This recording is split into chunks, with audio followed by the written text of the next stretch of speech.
March 8th budget workshop. Tonight we have a special visitor, Rebecca Millett, our state legislator, and we're going to ask Rebecca to address the board about state funding, the status of state funding at this point, up front at the beginning of our meeting. So Rebecca, if you're willing and ready, we'll have you go first, if that's okay. If you want to sit here, that's great, or, Catbird treat. Okay, all right. this is seriously deja vu. I bet. Rebecca. Thank you. I come bearing gifts. Thank you. Yeah. There might be some for the audience as well.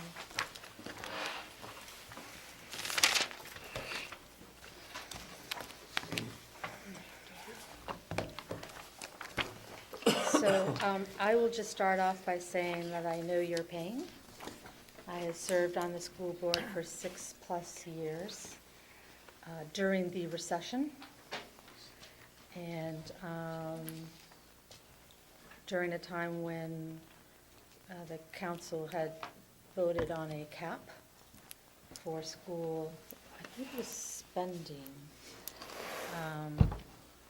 and when the state was not forthcoming with a significant amount of money, but the stimulus package did help the school district somewhat in replacing some of that state revenue. And the conversation doesn't really change much year after year because of the way the education funding formula has been designed here in the state of Maine. And so I'm going to just do a brief overview about how the cost of education is calculated and then how the state determines each district's ability to contribute to that district's cost of education. And those are two distinct processes. The first one is comprised of various components to education. So instruction at the elementary school, middle school, high school, and that is influenced by teacher to student ratios that they have put in as a base. They use existing teacher salaries, and they are an adjustment also for regional cost of living. I'm going to refer to my 279 just to help me out here a little bit. And so guidance, librarians, health, ed techs, clerical, school admin. And then there are supplies and equipment, professional development, and extracurricular, et cetera, et cetera.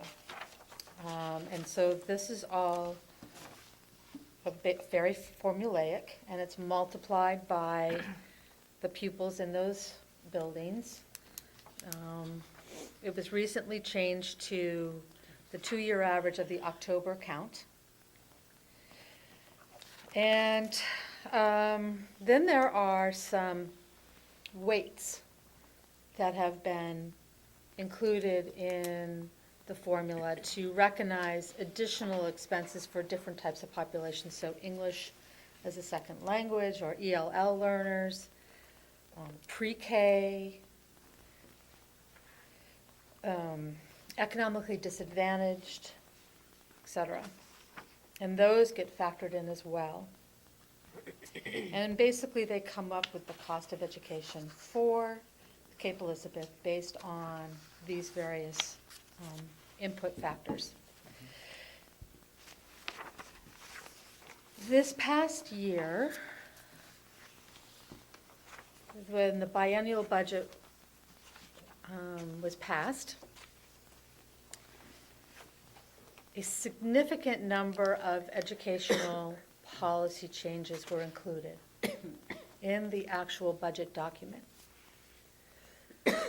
I vociferously and with everything I had fought against that because I don't believe ever good public policy to include changes like that in a document that has nothing to do with the committee. It goes through the Appropriations and Financial Affairs Committee. It's not worked on by the Education Committee. The beginning of the session, we hold public hearings and work sessions on the budget as presented by the department to the committee. We ask questions, and then we vote in or out or amend, line by line, any sort of changes that the department is presenting. And then we send those recommendations to the Appropriations and Financial Affairs Committee. There are many things that we voted unanimously in, and then there were things that we had what we call divided reports, which means that a bunch of us voted in favor and a bunch of us voted against. And included in that were things like the elimination of system administration, the requirement for consolidation of services, administrative services, et cetera.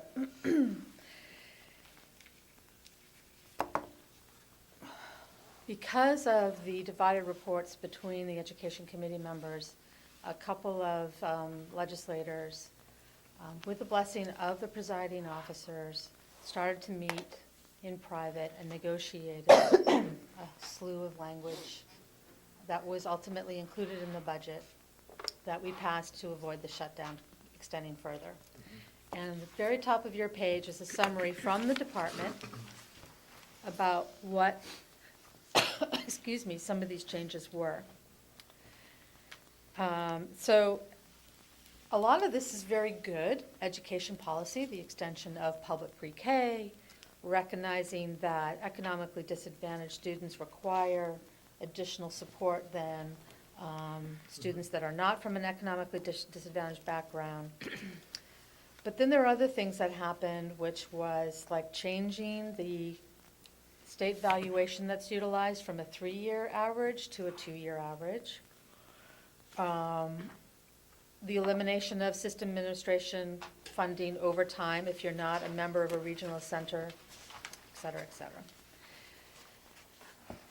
All of these combined resulted in a higher cost of education across the board through the state of Maine. And even though the legislature allocated roughly $150, $160 million in new funding, it did not make up for enough of the difference for the new cost of education and caused the mill rate, statewide mill rate on education, to go up very substantially. Now that's a particular concern for communities like Cape Elizabeth, because Cape Elizabeth has a robust state valuation that continually increases, or at the worst, holds steady, in direct comparison to communities that are declining, holding steady, or increasing at lower rates than us. But there are other communities that are suffering along with Cape Elizabeth. Falmouth, Portland, Scarborough in particular has had just a terrible journey. They now are what we call a minimum receiver.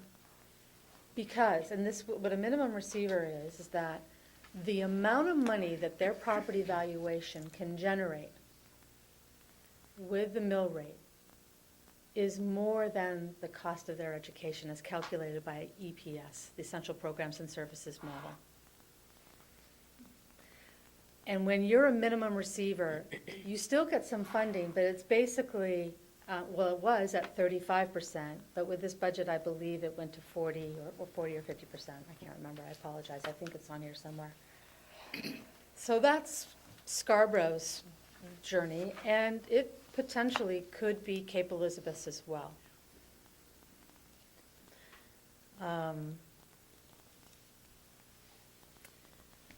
So this session, we were able to undo the 2-year to 3-year property valuation change in an omnibus bill that was put before us. It was changed, but it will not start this year. The Department of Education released the 279s. Everybody knows what they're getting. And if we tried to change the valuation now, and we create winners and losers, which it would, it won't pass. Because we will be engaged in spreadsheet politics. So the implementation date starts for the next school year. So not the 18-19, but the 19-20. And the language is per the recommendation of the Department of Education, which is the 3-year average or the prior most recent year, whichever is less. It's still not ideal for me, but it got a unanimous vote in committee, and it gets us out of the hole of the 2-year valuation. What's really interesting is that these two individuals, these two legislators, assumed that the change to the 2-year valuation average was going to help a lot of these more rural districts that had declining property valuation, et cetera. But what I literally did a town-by-town analysis for the whole state of Maine. 77% of the towns actually fared better with a 3-year valuation than the 2-year, which was quite helpful in bringing along my colleagues in trying to undo this. I am also advocating strenuously with leadership in my party that we fight to add additional state funding to education this year to ameliorate as much as we can this rise in the cost of education that went beyond what we had allocated in the biennial last year. I think we have a pretty good argument as to why it's necessary. There is a rather large surplus this year. The governor has put forward a tax reform package that would eat up every single dollar of that. But I'm hopeful that we can bring along a bipartisan group of legislators, because many, many districts were hurt in this round of funding. And I think everyone would appreciate trying to lessen that impact. So that's in a nutshell. I'm happy to answer any questions.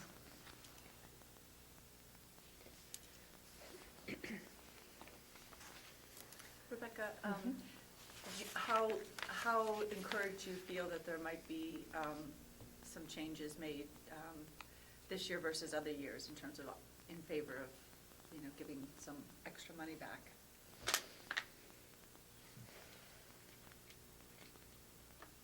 I have no gauge. We're very early on in the process. The governor has said he is not putting together a supplemental budget. But we are required by law to have a balanced budget. So some vehicle is going to have to be in existence to make sure that our budget is balanced, because we have the surplus. Often, most people think that balancing the budget is a problem when you have deficits, but we have a problem that we have a surplus, and we need to rectify that imbalance. So there is an opportunity there. Most likely there will be some grand bargain struck. And as I said, I have come out early with my leadership, both in the House and the Senate, to encourage them to put this into the mix. I think I've suggested some very good arguments as to why that should happen. But in the end, I'm not in that room. Rebecca, first of all, thank you for being here tonight. Sure. It's very kind of you to be here. No problem. I don't think I've ever heard anybody explain all of this as clearly as you have in just plain English. I really appreciate it. You're welcome. I thought that was very, very, a very good job you did. I think that some people have had, and maybe it's the same kind of question that Susanna was raising, are thinking, oh gosh, maybe we need to keep our fingers crossed and kind of expect that there's going to be some correction in, later on this spring that will mean that the reduction that we're seeing now, which is nearly 900,000, will be noticeably less than that.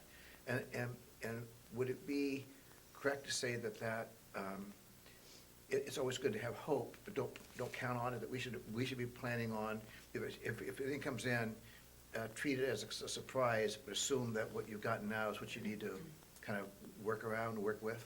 I'm afraid so. Yeah. I would hate to, Right. I would hate to say, oh, we can cut that by 450, Right. and then not have it happen. Right. And, you know, this is the last legislative session for this current governor. Right. There's a lot of politics at play these days because we have a number of sitting legislators that are running to be governor. And I'm not clear on how that plays out. So I really just have no sense at all.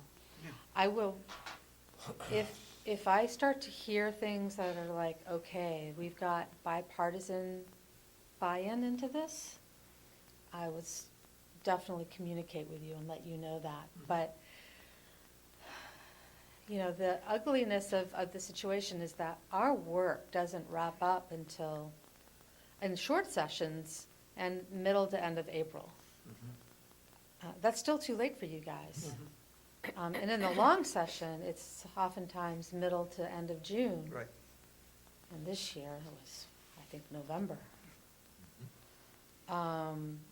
So my hope is that with the next administration, a budget will be presented each year that will be an accurate reflection of everyone's commitment to public education, and that we're not always in this mode of it's insufficient, we need to add more money, which has literally been what we have done every year I've been in the Senate. The governor has presented an amount of money. We recognize that it shifts more costs onto property taxes, and we put more money in, whether it's 10 million, 20 million, whatever it has been, 151 million. I do hope that whoever is in the second floor office coming up in 2019 will understand that we need to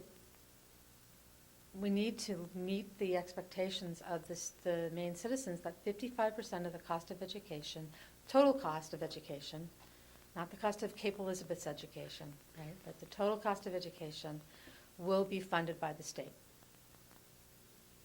We haven't met that. That would go a long way to help out. I mean, Cape will never see 55% from the state, ever. But if you can raise the level of water for all boats, it's still going to treat the district better.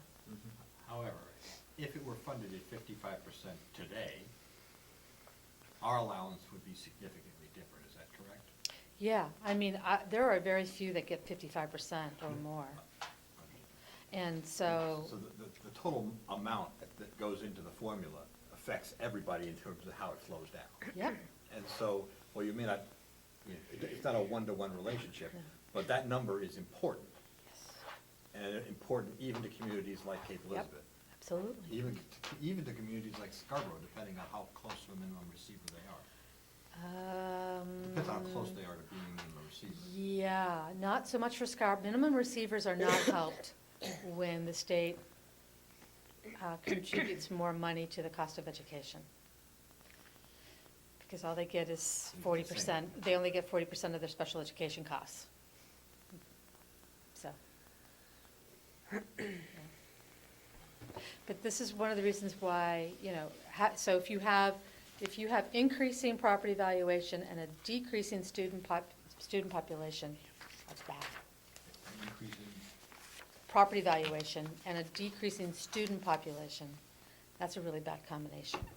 even a flat student population. Even a flat student population, yep.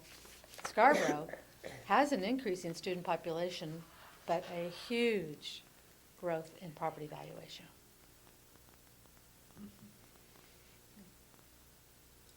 One question. Thank you for coming on this stormy night. We know you stated that you have 6 years of experience on the school board, and now with the state as well. And let me ask you the easy or the tough question now. If you were in our shoes tonight, considering what's on our plate, what are some recommendations or thoughts that we should entertain or look at? How would you address this challenge that we have right now if you were on the school board? I would refer to the way the state has focused on property valuation as a town's ability to pay. They have said that Cape Elizabeth has a property tax base that can afford the cost of education. And when people push back on raising property taxes to fund education, the response is, but that is the expectation of the state. And that as a community, in comparison to other communities in rural, central, northern Maine, this is a thriving community. That's the evaluation that happens every year by the state, based on numbers. Not feelings, not frustrations, but plain numbers. And, you know, everybody hates the EPS and the property valuation allocation methodology, which my great-grandmother would say, if everybody hates it, something must be working. I never really understood that until I served in this role. In fact, my first year as a state senator, I was handed by the prior legislature, the 125th, a 2-year study of the essential programs and services model and the allocation methodology. Nearly $1 million was spent, well, I think it was 700,000, sorry, I round up a little bit too much, but a lot of money was spent hiring a fairly conservative outside party consulting firm to pick apart piece by piece every single element of the funding formula and the allocation methodology and come back with recommendations. And the reason why no one's ever heard about it is because their response was, well, you actually have undervalued the cost of education in Maine by, I can't remember now, but it was a staggering amount. Let's just agree 60 million or something, but I think it was more than that. So that the methodology they're using was actually not capturing the full cost of education. That is not what the governor wanted to hear. And as a model, Maine actually is, and an allocation methodology is better than almost everyone in the United States and is a model for other legislatures to follow. And we were all like, no, that can't be right.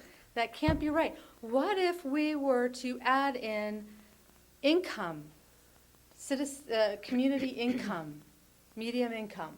That would make it more fair. And they said, well, okay, we'll go back, we'll factor that in, we'll see how that comes out. And they came back and said, no, you really don't want to do that. That actually makes things worse.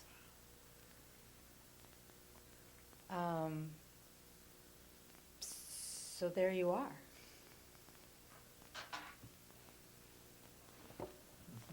This is the Picus report. That is the Picus report, yes. It's quite long and detailed, but I would recommend it highly to anyone who would like to read in great detail about what was currently at that time best practice and about how the funding formula works. I will add that one of my frustrations in reading through that and understanding how the fairness of the formula is it looked at the formulas only and not about the results. And because the fairness of the formula presumes that you are funding at a level that is constant, and so the swings we get predominantly result from things like the changing number that's being poured in at the waterfall at the top, that cause districts to have quite varying funding when none of their buildings, teachers, or students are varying whatsoever. They assumed that state leadership was going to be the good actor, Yeah. that it would meet its obligations. That's a failure on our part. So it's not the failure of the analysis. The analysis was right. Their assumption was right. We are just not meeting that assumption. And I will tell you that, you know, for good or for bad, the referendum that was passed by the citizens of Maine for the income surcharge to fund the 55% and was ultimately repealed by the legislature, a great number of Cape Elizabeth citizens advocated against that. So somewhere along the way, we have to have the tough conversation in the state of Maine as to what are we willing to commit to fund 55% of the cost of education. Is that a number we believe in? And if so, what are we prepared to do? Every year, I fight over and over again to put into the cost of education 55%. Because that's what we're required by statute to do. And that is always the upper limit. And then the more conservative members of the committee will put in a lower limit. And we often fall in the middle somewhere. And it's a political game. Has no basis on statute or computation. It is simply about what is palatable politically.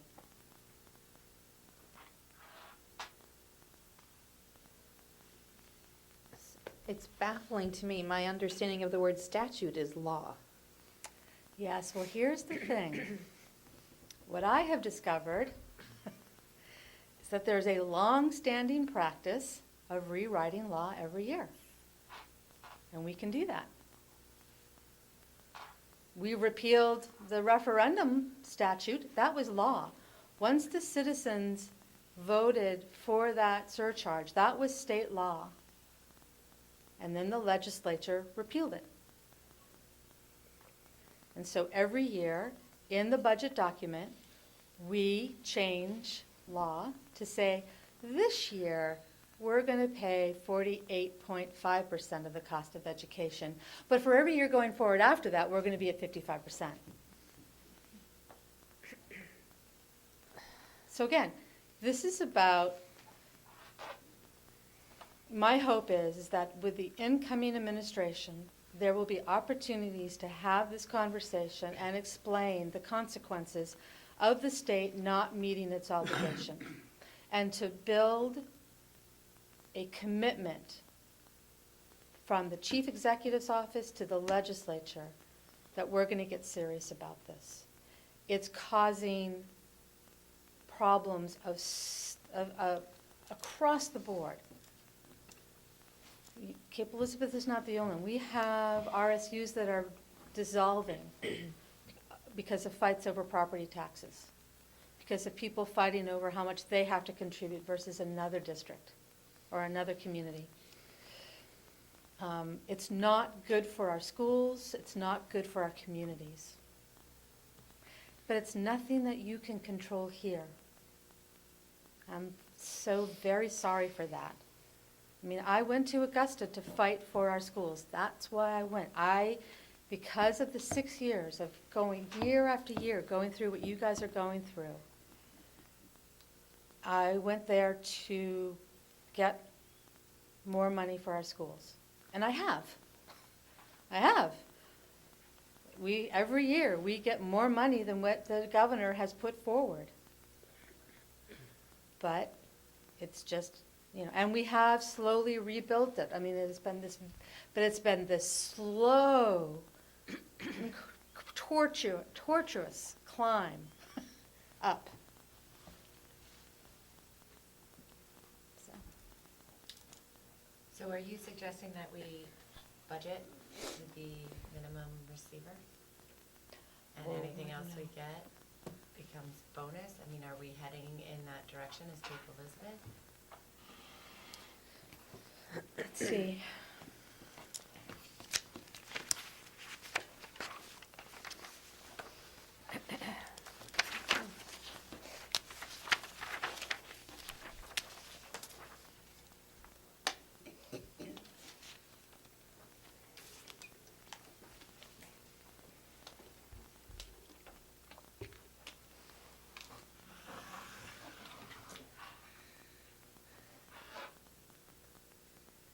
Yeah, I mean, you're not far away. You're not far So away. it'd be wise for us to Not this year, consider that. not this year. So, as we approach that sort of level of minimum receiver, one, there's a small advantage in that the ability of the state then to dramatically impact our budgeting process diminishes because essentially there's nothing left to cut. So we've looked at, in the last couple of years, we've had $700,000, $800,000, $900,000 cuts, about 62% cut in state funding over the last 3 years. While our student population is pretty much dead flat. It's like 1,600 plus or minus 6 students, and, up and down a little bit. So, while that's flat, the state funding is all over the map. So, as a result, our budgets have had to increase substantially to make up for the state funding. While our top lines have been managed in the actual total costs have been within a few percentage points, between, I think, 1% and 3% in terms of increases, I think 1 year was actually down because we got money back from the state we weren't expecting, in terms of what the school budget has been. While the tax rate impact has been much more than that. So, and the tax rate piece is challenging. But when you're at a point where we're actually funding our schools locally at that minimum receiver or close, the ability of the state to make that big impact is substantially diminished. You can sort of count on your increases are going to be much more what your expenses are, rather than relying, having an impact on the budget that is external to that same degree. What I would say is that the one place where there still is relief is in the mill rate, the state mill rate. Okay, so right now it's at 8.51. Let's say we put in 100 million in new education funding. That would go down, I don't know what the number is, but let's pretend it's 8.4. Then that 8.4 mil expectation multiplied with the state, the valuation for Cape Elizabeth would decrease the amount that the state expects Cape Elizabeth to contribute to the cost of education.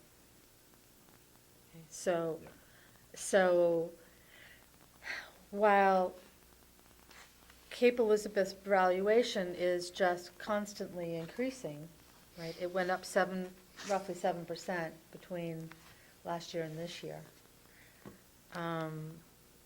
If we can get the political will to get the state to move to 55%, that mill rate will go down.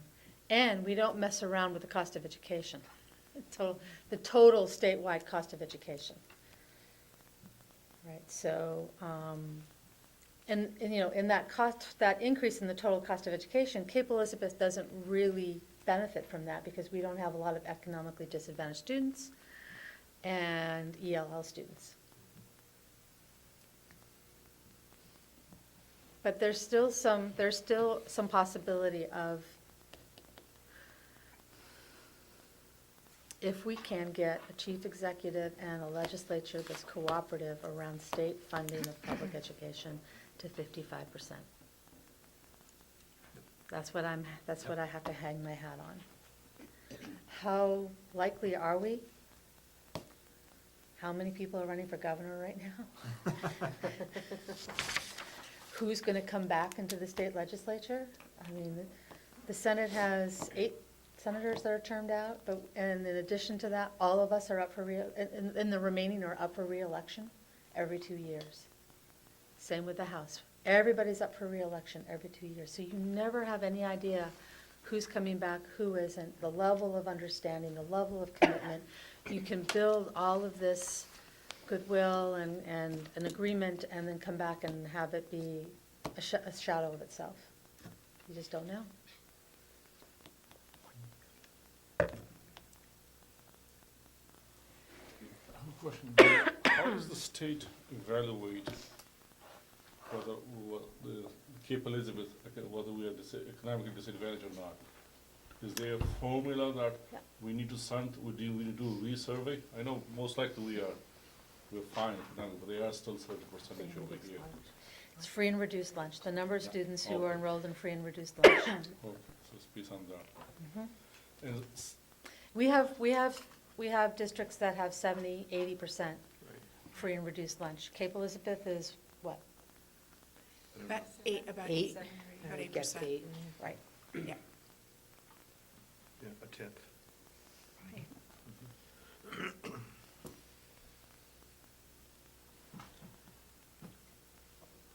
I think Kim had a question, I'll ask after her. Yeah, I did. I was, so we're looking to do some renovations, and I was curious if there's any impact, spending money on the buildings, if there's any impact positively or negatively, or if there's, and I guess part 2 of that is some of it is security improvements for the school, and I'm wondering if there's maybe some funding available from the state for that. So, we have 2 bond bills in the Appropriations Committee to recapitalize the revolving school construction fund. Right now, I believe there's 0 money available for 2018. It's just been used up. So a Republican House member has put in a bill for the department. I think it's 15 million, 20 million.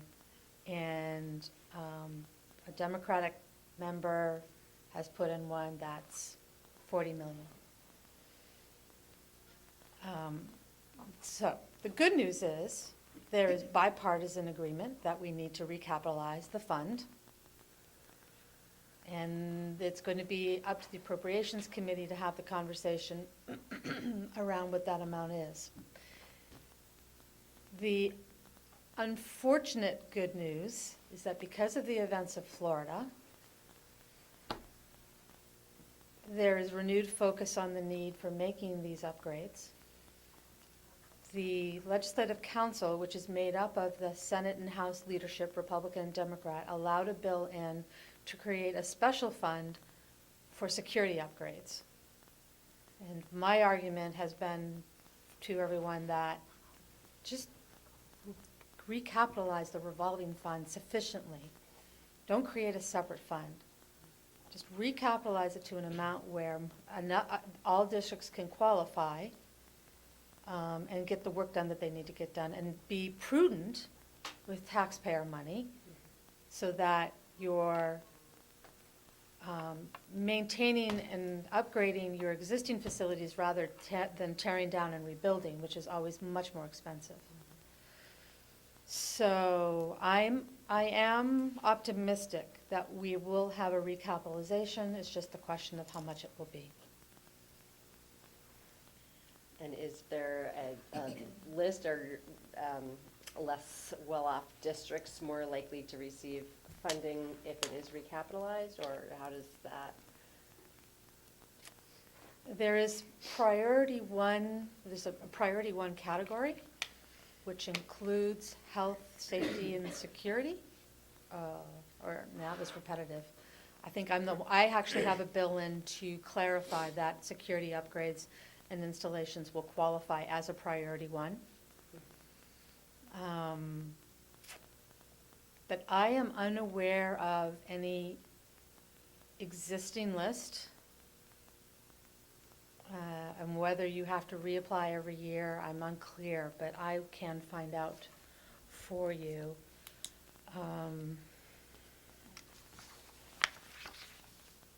It's the State Board of Education, I believe, that does the analysis and comes up with the recommendations, but I'm not 100% sure about that. Thank you. Mhm.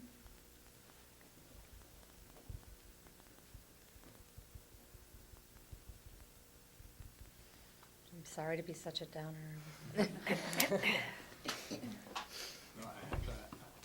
I think painting what a realistic version of what the state funding picture is actually quite helpful in the work we have to do.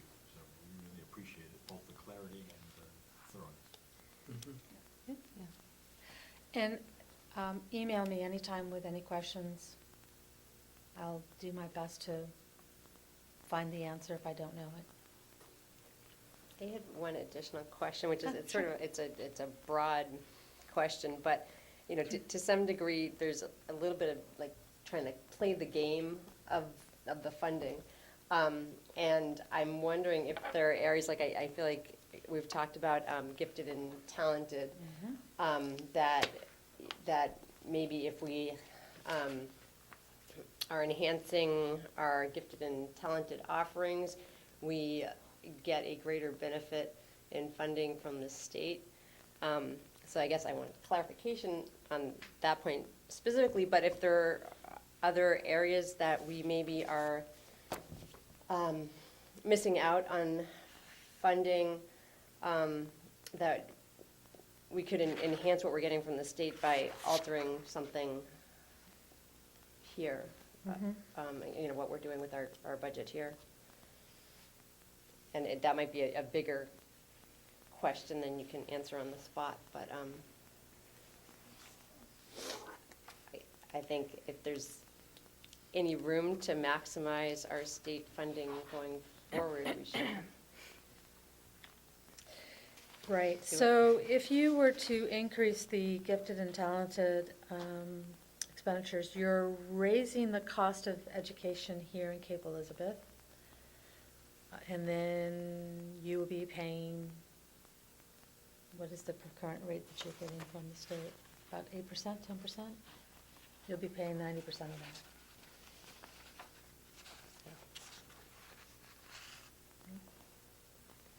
There are, if you look on page, it says section 5 of the 279. There are other adjustments to the state contribution. That's where you can get additional funds outside of the EPS formula. And you'll see that that the Cape Elizabeth got a regionalization and efficiency adjustment, a whopping $22,000. But that's pretty much the one area. And so, you know, main care seed is another one, but I think we have all recognized that the amount of paperwork and complexity to filing for main care is oftentimes very prohibitive for districts. There has been an idea floated that if there's a way to come up with a regional office that could process these for districts and take on that burden, it might be a way to tap into some fairly significant federal funds to help with special education costs. That might be worth having some conversations with other districts about how to tackle that monster. And it's a monster. When I first went up there, people were robustly participating in main care, but I can't remember if it was the state or the feds changed the rules and made it so difficult and so risky, because you would spend the money and then you would get letters back saying, well, no, those don't qualify, and then you're left with those costs. And then there was a dramatic drop in the number of districts that were utilizing those funds, which is ridiculous because it's federal money that's just sitting there. Right. So that might be an area Particularly in that regional group that we're talking about, would be interesting, because all of them would be interested in that. Yeah, and I bet Portland has probably got some staff that's very well informed about how to access those monies. I'm guessing. They have a pretty robust admin department. Thank you very much. Thank you, Rebecca, so much for You're coming tonight. welcome. Thank Thank you, you, Rebecca. everybody, for what you do. Thank you for what you do. Well, no, thank you. Thank you. Okay, you're welcome. Oops. Good night, everyone. Good night. Good night.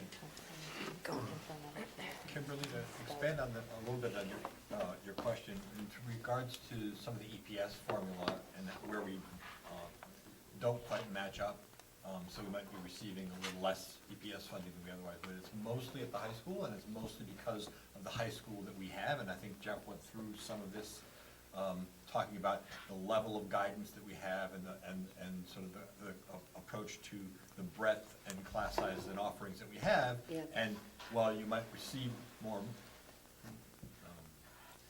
you'd be required to have less teachers and less guidance to get that money which would be a substantial change in the way we treat education. Those head counts that go into EPS, I think are the head counts of your teachers and staff. I think it's like December 1 of the prior academic year. So there's nothing you would do now anyway to change those numbers. So if you wanted to do it now, it would be about changing whatever those numbers would be at December 1 of the following year. Our numbers now for the next year are already set from last December. Yeah. So, shift out of the state piece of the discussion and back to the more detail of the department and budgets. We've been through most of them. I think we have 3 remaining, 2 of which we'll cover tonight, one of which is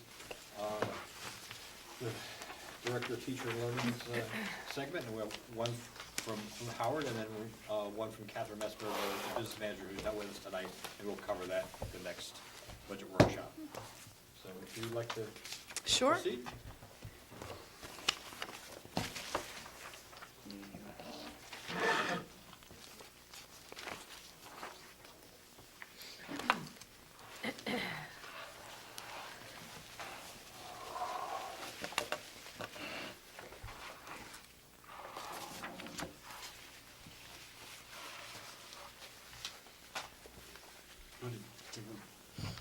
Our small audience, let me make sure that we've got copies that can go on to.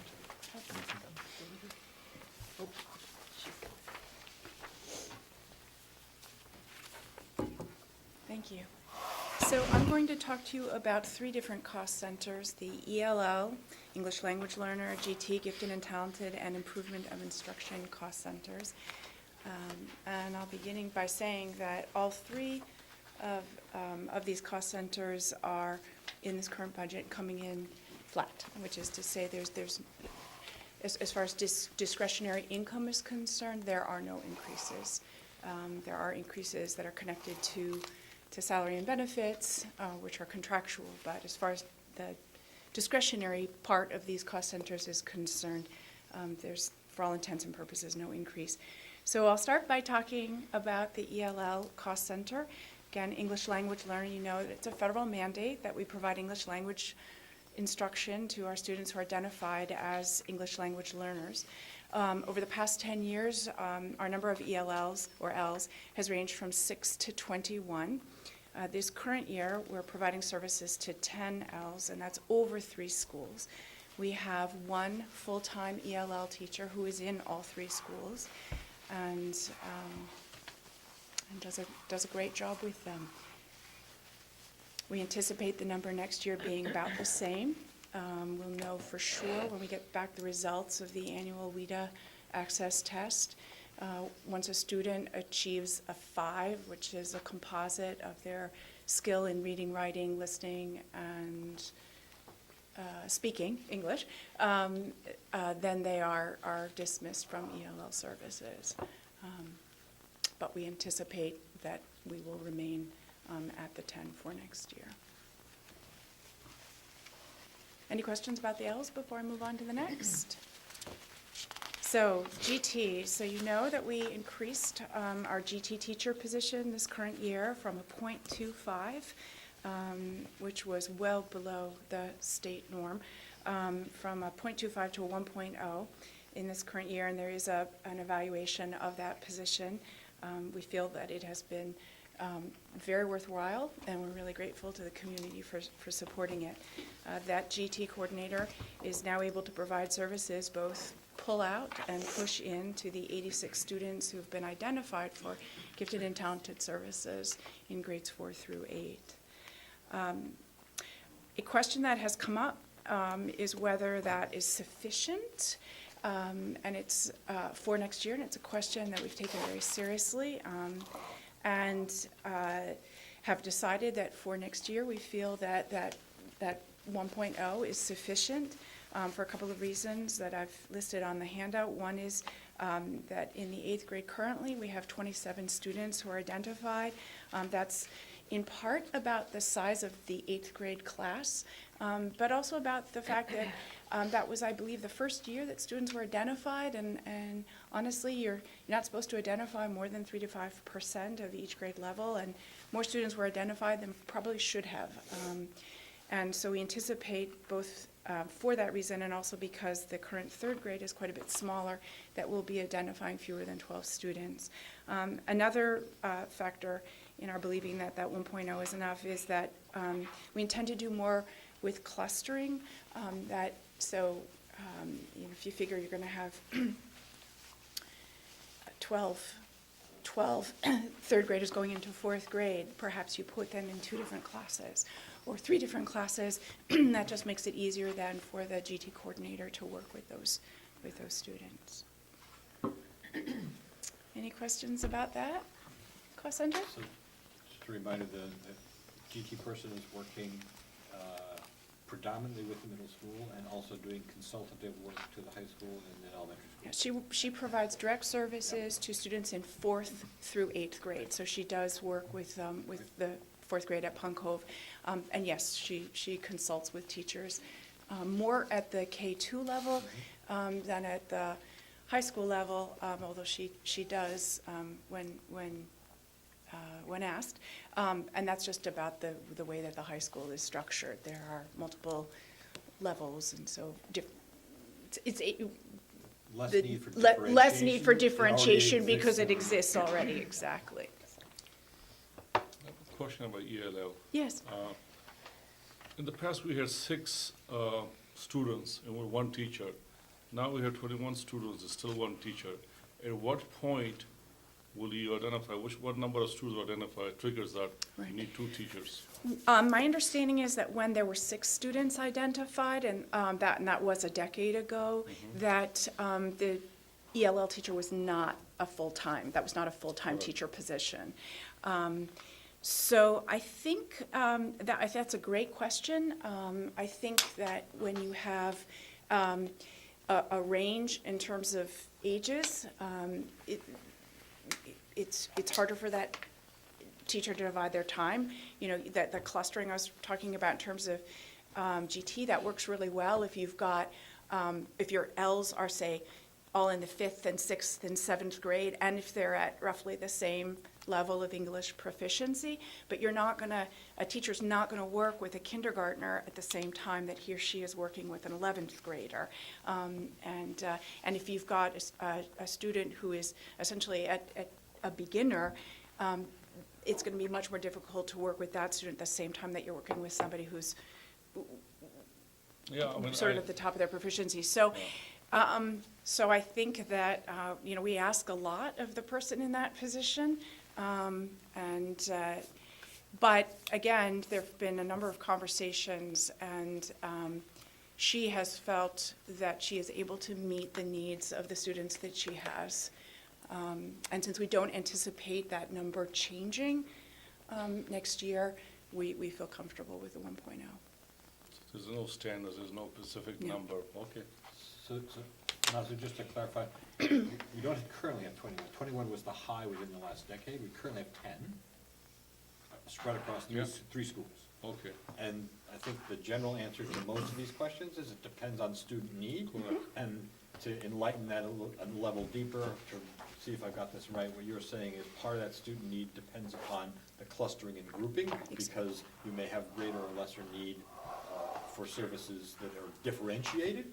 So it's not necessarily linked to the number of students, but how can you effectively serve them? And currently, we're gonna be still at 10 students, and this is a sufficient level for those 10.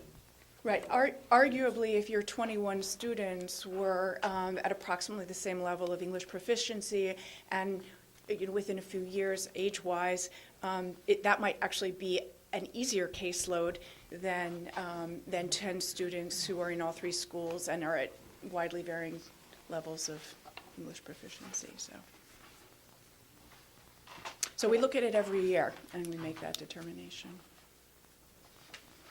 Could I ask a couple questions about Sure. the gifted and talented? I'm thrilled to see the clustering. I think that makes tremendous sense. It seems like that's been a bit of a challenge to the success of the program this year, so I'm glad to see that. So I was curious how is success determined? You know, when we add an ed tech for RTI, it seems like it's pretty easy to get some clear data. How is success determined with the? That is a great question, because when you're talking about an RTI teacher or ed tech position, you go naturally to test scores. But that has not been the case in the state of Maine in terms of the provision of GT services. So I would think we would survey students and we would survey parents around their degree of satisfaction, whether the students feel as though the program is worthwhile, and the same for the teachers. And that is the GT coordinator intends to do that before the end of the year, to elicit that kind of feedback. So, but beyond that, we want our students to feel challenged. We want them to feel engaged. We want them to look forward to going to school every morning, and that's as true for our GT students as any other student. And so that becomes, it's more subjective than in other areas. If you've got suggestions, that would be great. A follow-up question. I know that you can't answer questions like this on the spot because they might be a little more involved. But so it goes along the question of what is a successful program? And looking at other districts, and I know we don't want to compare ourselves to other districts all the time, but if I'm looking at other districts and I see what they're spending on this piece, and I look at, and they have similar number of students, and I say, well, hey, we're really, significantly less. I would like to know, and if I were making that decision as a parent, where are we going? Are we going to the school district or the school district? I'd say, well, I'm not sure that CAPE is really making this a priority necessarily. That's kind of what it feels like when I look at that piece. And then just a side note, it would be nice to get more feedback from the students, I think, to find out what they are experiencing, because I think that'd be really indicative of whether or not, are they feeling like this is a useful program? And, Agreed. And maybe even earlier than the end of the year, if there's adaptations to be done before next year. I think we're still measuring student engagement. I'm not sure across what levels we're doing that, but I would expect to see better engagement numbers from those who are now participating in Gifted Talent Program who hadn't been previously, because that's part of the whole idea behind it, is you're now providing material that is more challenging and engaging and appropriate to their level than was previously available. That's one of the areas where I would expect to see a potential impact on results of some of the things that we're already measuring. I don't know that that's considering the size of the population, I'm not sure how evident it might be, but I do think that's where, of the current measures we're taking, that's one of the places I would look. If engagement's going the wrong direction, Right. I would be concerned. So I'm not sure how broadly we're measuring. I know that is something we do measure, but that would be one of the places that I would be looking at to see where that stands, particularly in that subgroup across the whole GT cohort.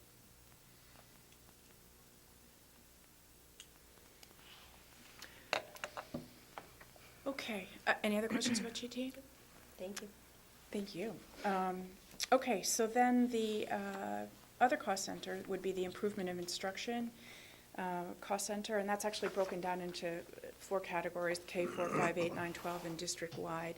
And that's the cost center that funds the professional development that supports many goals, including the school board identified goals of K-12 curriculum alignment and PBE implementation.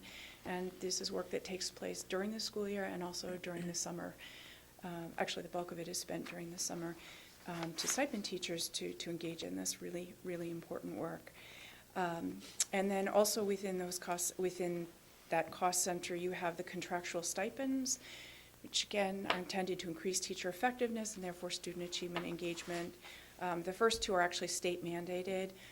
So the PLCSS stands for the Professional Learning Community Support System, and that's the support for teachers who are conditionally or provisionally certified in the state of Maine to support their movement to a professional certification. And then the EPEPG, realizing I probably should have written those out, but that stands for Educator Performance Evaluation Professional Growth, and that's the teacher evaluation system, right? And that too is a state mandate. And then we have elected to create two PBE committees to involve as many teachers as possible in the process of PBE implementation. Also within the improvement of instruction cost center are assessments that serve a number of purposes, but I think probably the most important one is that they are universal screens that drive interventions. So we administer the NWA to all students in grades 1st through 8, 3 times a year. There's an NWA for literacy and one for math, for reading and one for math. It becomes a really important data point in terms of providing Tier 2 and Tier 3 intervention. The PSAT is given to students in the 9th, 10th, 11th grade, and that again is a universal screen. Acuplacer was given, you talked about it, I think it was given to every math student. And again, based on the results of those assessments, students were scheduled into the Achievement Center to do work so that we could be assured that they were college and career ready. And finally, also in this improvement of instruction budget is the instructional software that is used district-wide, and most notably IXL. So, and again, we did not, our population, our teacher population is the same, and so the numbers stay the same apart from those contractual increases. Anything else about that? I have one more handout for you. Actually,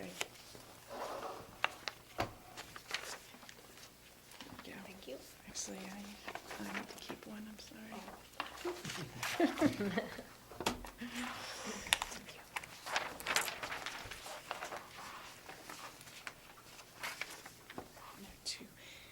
There are 2 pages. I'm passing around a spreadsheet that Catherine asked me to give to you. It connects to what I'm going to talk about. And she said that I should direct you to the tab at the back that is entitled Special Funds. That's where the spreadsheet goes.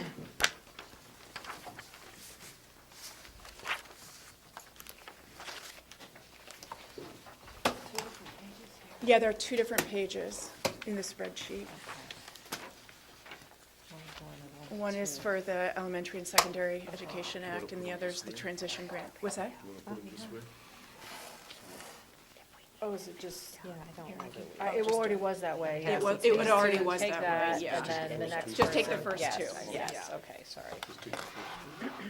Kathy, these also go in that special account? Yes, the spreadsheets, and as well as the narrative that I just passed around, go in the special funds. And then the handout that I gave you before, I see there's a tab called Improvement of Instruction, and that's where that would I go. think you take the first You take the first two. two off the top.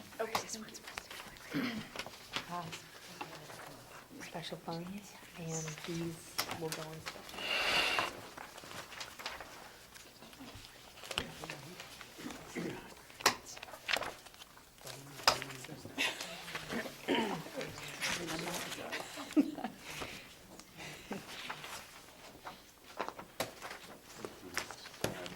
Improvements? The first handout went in Improvement of Instruction, and Yes. then these go in special funds.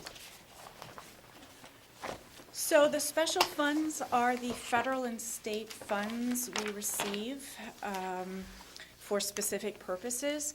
So the one that says at the top, Elementary and Secondary Education Act, provides funds in accordance with 3 different titles. So you hear people talk about Title I, Title II, Title IV. Title IV is actually a new one. So Title I is to help ensure that all students, but especially economically disadvantaged students, are able to meet the main learning results.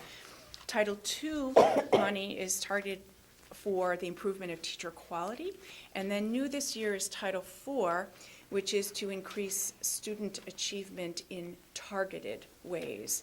And we have, and since it's new, I'll share that the targeted ways are well-rounded education, safe, healthy, supportive, and drug-free environments, and use of technology. And we have elected to use our Title IV money to fund responsive classroom at the middle school. This is, it's being implemented at Pond Cove, and we're interested in bringing it to the middle school as well. So if you look at the spreadsheet, you'll see 2 things that I want to highlight. One is that there are no FY19 figures. We typically don't get those amounts until the summer. And then it also looks like we haven't spent any money this year, and I want to assure you that is not the case. That the way that it works is the district actually spends the money, and then it invoices the state government for reimbursement. And there's a pretty significant lag between when we spend and when we get the money from the state. So we have used the Title I money to support our Reading Recovery Program, which is a program for first graders designed to help ensure that those students are all reading at grade level by the end of first grade. We have used our Title II money primarily to hire consultants for math and literacy, again, to improve instruction in those areas, and with the expectation that that will lead to increases in student achievement and engagement. And then the Title IV, as I mentioned, we're using for responsive classroom, and I also want to point out that we didn't all of a sudden just get like $9,000 more dollars. They just essentially decreased our Title II money by the amount of Title IV money that they gave us. So it was a wash. We typically get between $40,000 and $45,000 in Title I money, and the same amount in Title II money, except now they're taking a portion of the Title II money away and telling us we need to put it into Title IV usages, approved usages. So that's the ESEA spreadsheet, and then the other spreadsheet is a transition, and that was a transition grant that was provided to assist school districts in transitioning to proficiency-based education. That was part of the statute that the DOE would have to provide funding. Well, I guess it wouldn't be the DOE providing the funding, but that this state would provide the funding. but they stopped providing the funding. We have a balance, you can see, of $42,000. That is helping to support our work with Great Schools Partnership, and other aspects of proficiency-based education implementation. So we want to make that last for a little while, since we're not getting any more money from the state for that purpose. John? So is the elementary and secondary education money, is that sort of matching funds? Because I'm seeing expenditures here look like they're considerably more than, the bottom line of expenditure totals seem to be more than the revenue total? So is that how they're set up, as a percent matching funding, or what's the? No, I'm not sure. You see where I'm at? So Expenditure total is revenue the bottom line, and the total revenue total is the top line, so for each year. And I know we don't have the current year budget numbers for this spreadsheet, but just trying to understand how those grants work. And that would be a great question to ask Catherine. So, okay. That's sort of what I thought. Whose spreadsheet this is? I'm just I didn't mean to the, put you on I'm the just spot, the but I delivery sort of woman. thought that's what the I It's think her it's a- job to know the answer to that, not yours. Yeah, I want to, I want to say that I pay way more attention to the expenditures than I do to the revenues. I'm just given the number, and I work with it, so. It's just something I want to clarify before. I think that's a great idea. I'm sure she'd be happy to answer that question for you. Get it right on. So, because you already clarified my other one, there's $42,000 sitting there with no expenses, and you already said we know what we're doing with that, so. Yes, no, that Those are again my- is just those are about my the two lag. related to the numbers then, so. All right, any other questions? Thank you. Thank you. Yes. Thank you, Kathy. Thank you. Thank you for presenting for Catherine also.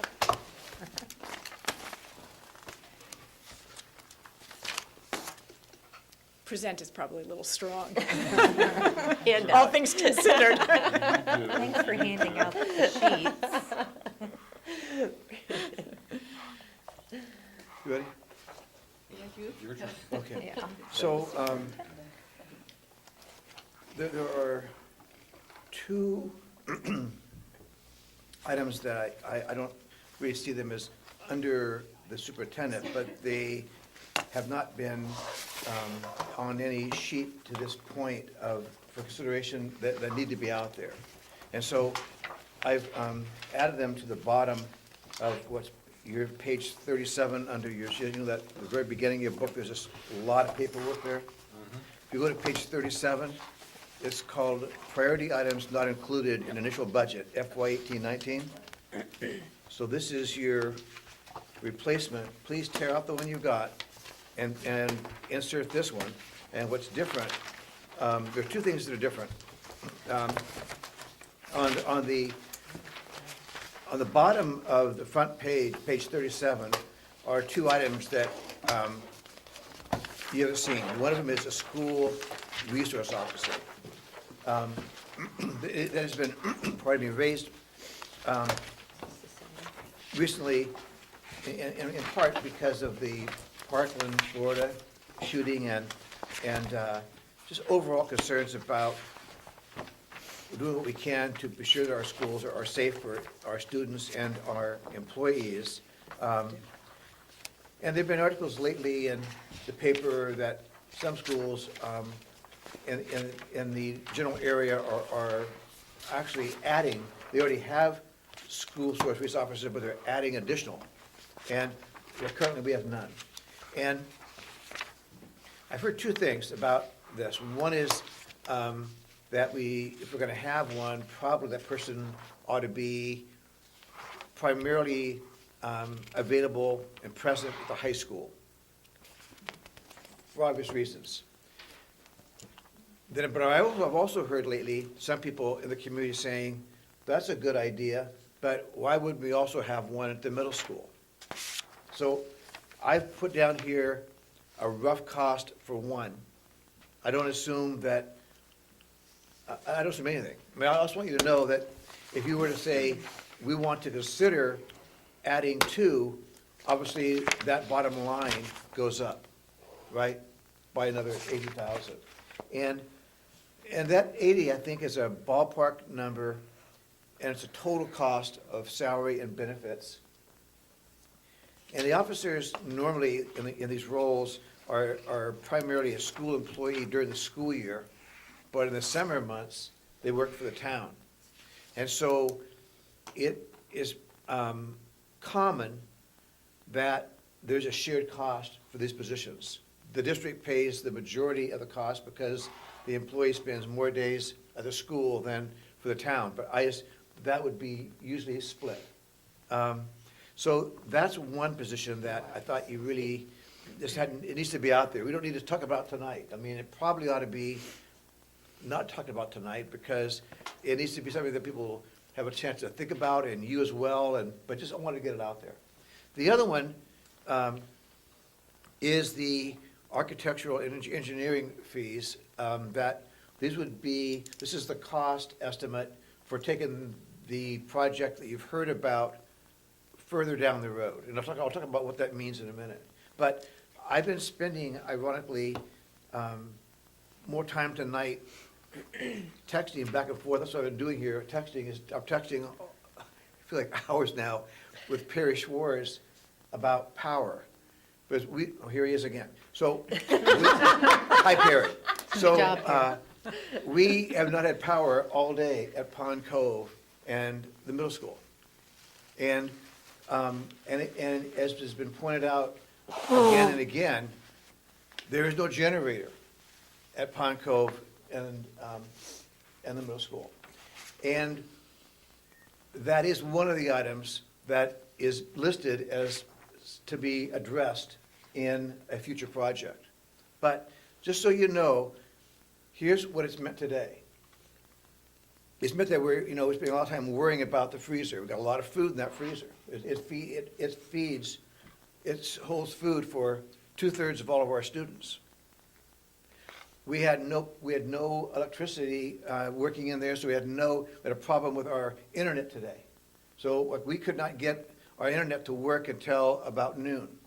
And so I'm going out in the parking lot to get on my cell phone to talk to people about some pretty important things because we haven't got a generator at the middle school in Pond Cove.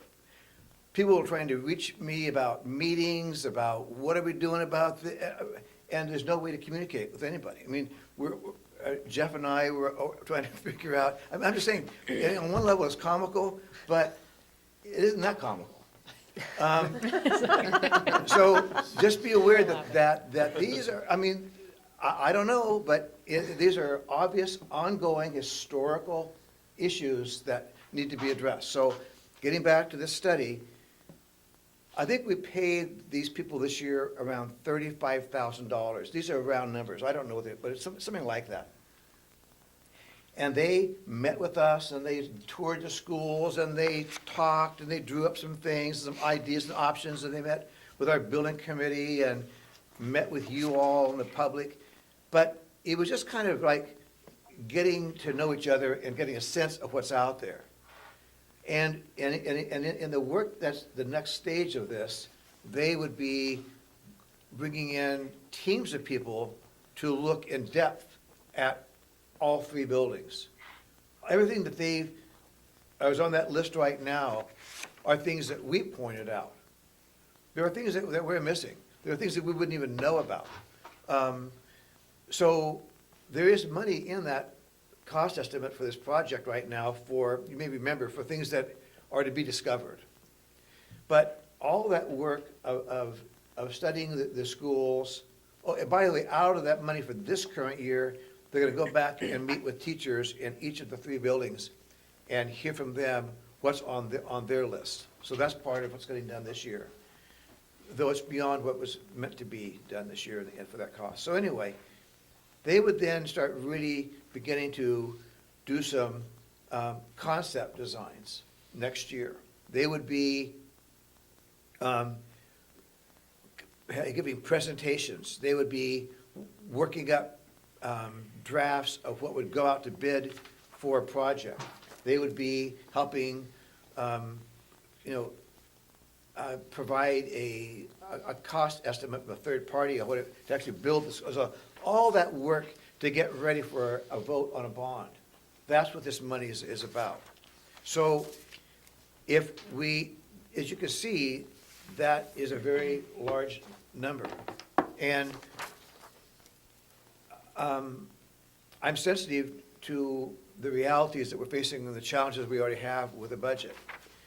But if the decision is to not put this, to put it on the back burner for a bit longer, you just have to appreciate several things. One is, the problems don't go away, the costs are gonna go up, the actual cost of construction will go up, and the interest rate on a bond will go up. You can be sure I'm right about all three of those. It's certainly uncertain, and that uncertainty costs. Right. So, one idea I had, and it would have to be something that would be reviewed to be sure that this is cricket, and it would also be something that the town council would support, would be to put this item and cost on a separate warrant article, so that people vote on that alone, and if they aren't happy with that, it doesn't mean that they are voting down the school budget to make that point. It's out there on its own. It would be it would also draw a lot of attention to itself, and that would be a good thing too. So people would really understand what this is and where it's headed. So I just put that out there for the possible idea of a separate warrant article for this very project. But at a future night, I know this isn't the night, I know it's 8:15 already, but those are the two things that I think about in terms of district-wide impact that you haven't heard about yet. I have two questions. When you're ready, you might still have things to say. No, please. Is there any possibility of shifting any of that upfront cost towards, like, to go into the bond? Is there any, do you think they would, I don't know, I mean, I guess it would involve them being willing to work with us. I think that it's worth discussing. I guess that there'd have to be an agreement that if the bond failed, That that would they're gonna still- get paid in the next fiscal year. Right. Yeah. But to me, I don't know. So that was question one. Question two, the social worker, so it says the position is full-time with half the cost coming from the federal local entitlement grant. The cost that we see, is that the half cost, or is that? That's the half cost. That's Yeah. the half cost, thank Yeah, you. and if I'm right about this, you could only use local entitlement funds for a couple of years, and then you've got to, Adopt the full mhm. payment, thank you.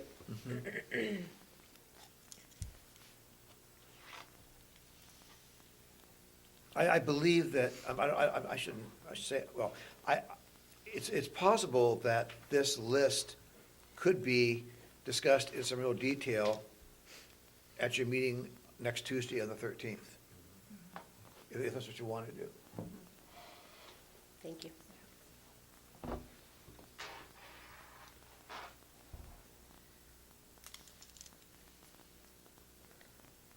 So I do think that going through this list in a little more detail and with a little more commentary is actually worthwhile, because, I think putting together any kind of document, and this is a sort of a budget document, one of the things I'm always concerned about in the first draft of it, before you can really tighten it up, is what's missing and what's unclear. Because if there are pieces that are missing, you're not seeing the whole picture, and it makes other parts unclear. And if things Right. aren't clear, you might cut them out because you didn't understand why they were there. And so, what I really would like to get to is something where we feel like it is complete and we've been as clear as we can. And I think adding some clarity around these items and deciding whether or not our budget is complete is exactly going through this list. And then look at it as a whole, because there may be other places where we say, you know, I thought this was more, but maybe it's not so much. The first piece is to get that clarity and to get what we think really is missing. And then we can take a hard look at everything. Because until it's all in the picture, I think it's actually very, very difficult to evaluate. And with that, if anyone has any additional questions at this point about things that we've covered or things that aren't clear, we can try to clarify them or make sure to come back with clarifications. Anyone who's here at the table have anything on that respect? But I wanted to make sure that I had a chance to, anyone in the audience, yes, Jamie? Howard, can you just follow up on the line item for the fees? There, I assume that that's from the consultants? Yes. It wasn't just a number that you created, right? No, right, Yeah. we met with them, Perry and I, and Catherine, I forget who else, recently, and I have a two-page letter from them with these figures, but that letter, it will be in the board's packet, and I'd be happy, would you like a copy of it? No, that's fine, I know that, first, like, for the school resource officer, there may have been discussion with, I don't know, with Chief Williams or Matt. Right. Or whatever. That- Right. Yeah, but it sounded like that was more of a guesstimate. But it is. Yeah, okay. So, second of all, is that number based on the current scope of work from what we saw at the presentation then? Yes, So, if the full scope of what was being proposed was not to be gone forward with it, maybe at this time, if it was to be broken out in further phases, understanding that the ultimate cost may increase because you're pushing Right. and deferring costs out. Right. But this particular number might come down if some of those items were, I know it was already a prioritized list, but if they were even further prioritized to say, Oh, well, these right. things are absolute have-to-dos, right. but these are the things maybe. This would only go down. Right. Right, so that if ultimately the town felt there were certain things that just can't For be. example, a Can't be, generator. pardon me, yeah, let's pretend it was the generator or the entrance to the schools or whatever. If people end up on this would definitely come down, Right. yeah. Thanks. Yep, and also, again, this includes money to do further study. It may be right now that there's not interest in that, I don't know, Understood. yeah. So Jamie, my recollection is those numbers represent the cost to take the engineering to a level of degree where you can then get very specific cost estimates. So it's about it's like a third of the way through the engineering, so you can get enough specificity that you could have a bond issue covering that plus what was undiscovered. That was the bucket for the engineering. So yes, any reduction in that engineering, whether it's the unknown or whether it's individual bits within there, would lessen that amount. I think there was also some other pieces in there that had to do with surveying and doing the community work that you would probably remain unchanged. So it's not completely Proportional, right. proportional, but, because that piece you may want to do to help you get that priority. Understood. Yeah. I think the idea is worth further discussion too on presentment on the ballot too. I Yeah. think it's interesting that you brought that up, so I think that's definitely worth some further discussion. Good, Thanks. thank you. Penny, you have any questions or? No. I have a question. I'm looking at the back of the sheet of the old one, the one that we ripped, we Right. haven't ripped yet. And the new one, Yes, I'm looking to all the way to the right column, not many numbers have changed, but the old one had 11.4% and the new one has 10.8. right, and I think what Kathy explained to me, something that she's factored in some new rates, and it was favorable on taxes, I think. I don't know, she can explain to Okay, so you, what's the It's- accurate yeah. number? but yes, 10.8 this is not, It's these numbers right here changed, Yeah? right, so it's around the mills. right. Yeah. Okay. Okay, I so saw that's that good. too, and I was not, That is accurate, because it's up there. Okay, Right. good. right. So it's an accurate number, 10.8? Yes, it is. Okay, good. And by the way, this isn't getting ripped up, you know. Oh, yeah, holding on that baby. That's right, it is. It says old, but it's staying. Nice try, Howard.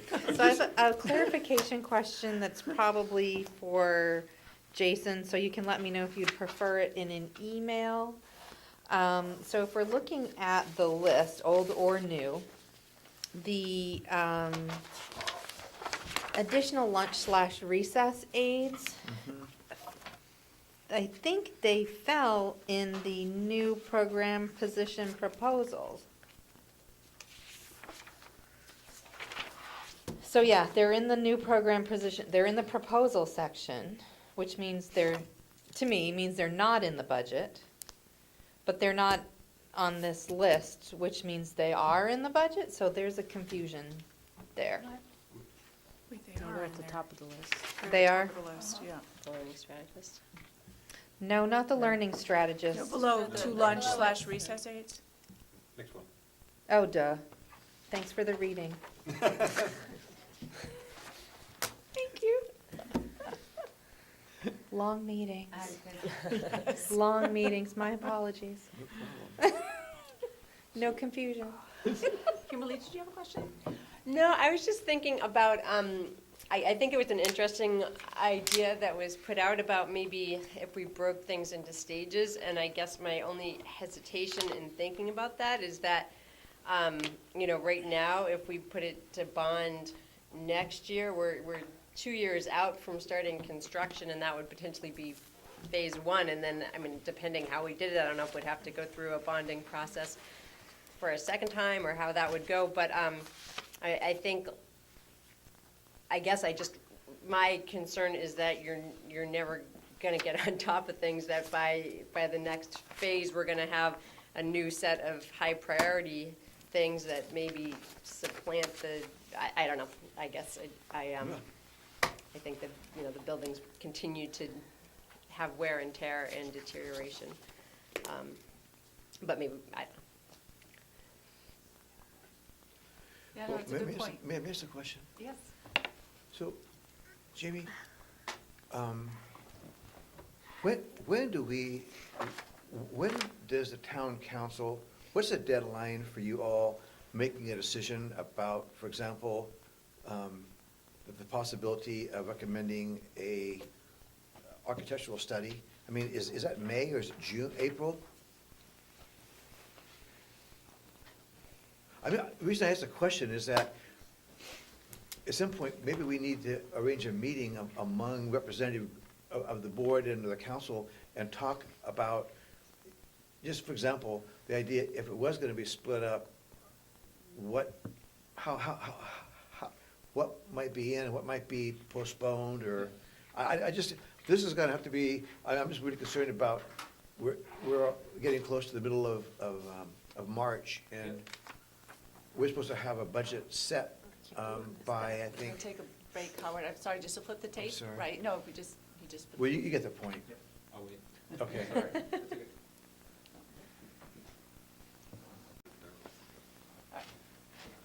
Part two. Need to take- So, I'll answer your question a couple of, so ultimately, we have our joint workshops of both the school board and town council finance committees in April. And that's when we review all the material. Right.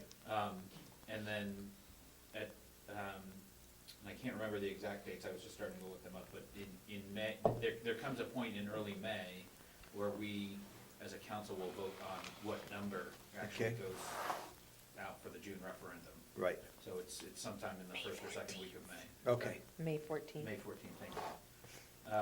It has to be within 30 days of the actual vote, so I think we have a secondary meeting aside from our regularly scheduled meeting.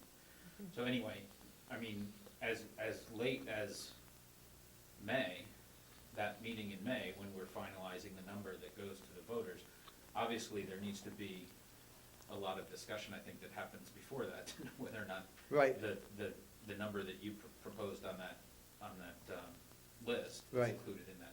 I think it would make sense to have some discussion about sort of, for lack of a better term, sort of the project viability, right? Right. I mean, that's what ultimately you're getting to. Right.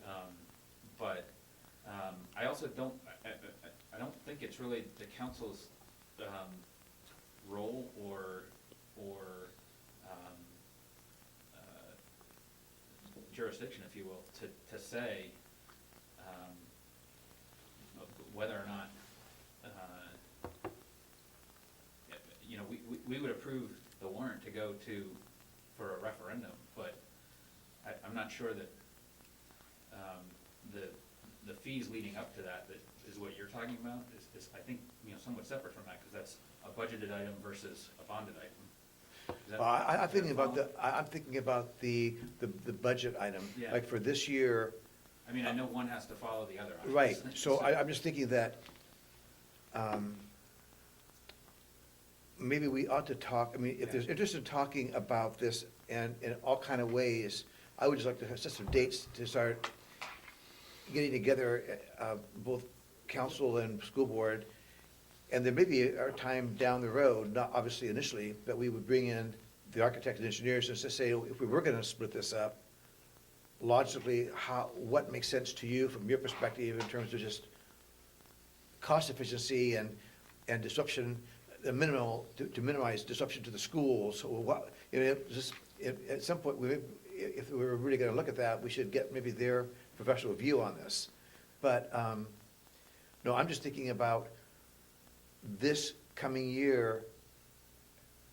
My impression is that the council will decide, it's their responsibility and authority to decide if a number goes there and what the number is. Am I wrong about that? Well, what the council's authority is to validate the number that goes to the public for referendum. Okay, The council does not have the authority to dictate what things should or should not be spent on. So, I mean, if it was the opinion of the school board that the full amount of all of those engineering and architecture fees is, you know, the priority that you wanna spend and put into your budget, the council doesn't have, the process doesn't work that the council goes through and line items and says, oh, we don't think you should do that. The council can say, we don't think you should be spending X amount of dollars. We'd like Right. to see the number be here. And we've gone through that, you know, that exercise before, in previous years of, here's our target for the budget, bring in the budget at that target or as close to it as you can. But the council doesn't say, well, to hit that target, you have to take out the architecture and engineering fees. Does that make sense? I can't say what. They don't get line item veto. Yeah.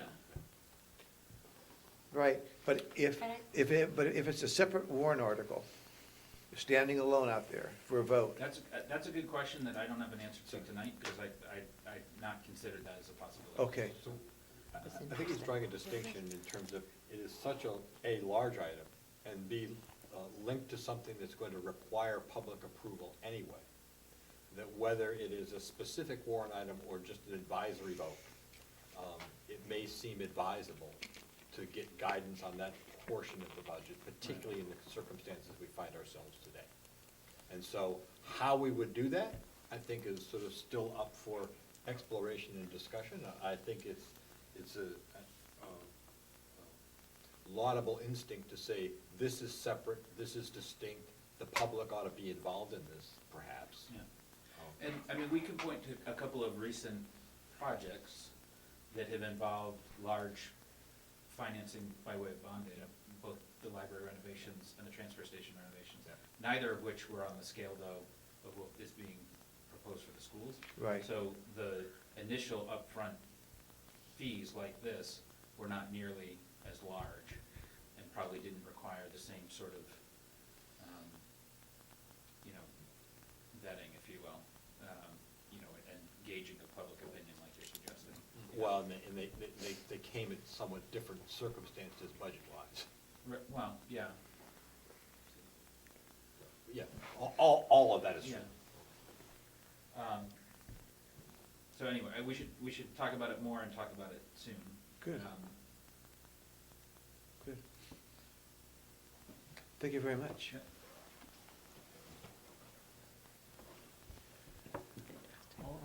question. The fees, I know, Jimmy, we discussed it earlier. Generally, architects charge the percentage of the total project. Is that what this is? It's a, yes, this is a share of that percent, that's right. So So there's, total no, I mean, if the total. project gets approved, then there's another fee that, to take it all the way through and to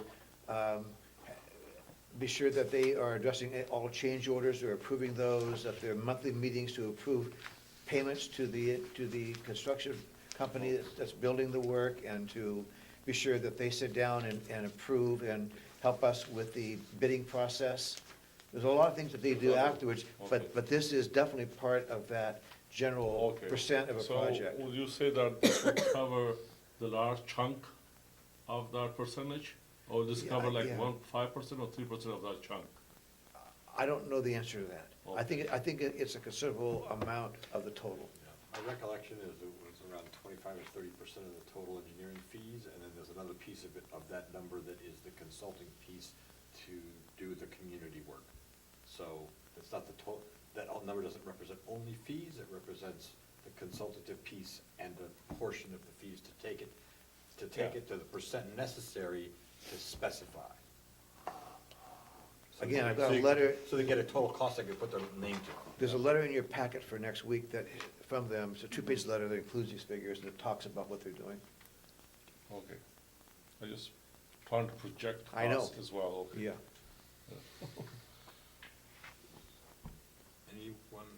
Anything else?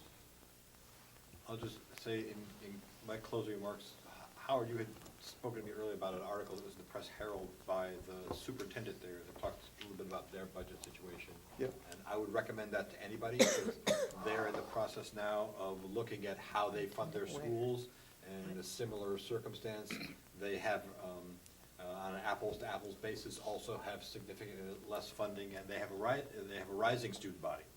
And they have a number of other building issues and other things that are confronting them. And it was a really thoughtful piece about what it means to invest in your schools. I agree. Can you And so- forward that to us, John? Sure. I know I'll that see if I- Howard told you about it. I can do that, but. If you already have your fingers on it, it'd be Who's great. ever watching as well, it was just, I think this Monday in the Press Herald. and, About which school quite department? thoughtful. What? Portland. Portland. Yeah, Okay. Portland Press Herald by Javier Platana. Thank you. Thank you. So I guess I would say, that article reminds us, we are not alone in this. There are others who are experiencing similar challenges. Thank you. All right. Thank you all. Thank you. Thank you. That's the sheriff's gonna go through. Yeah, send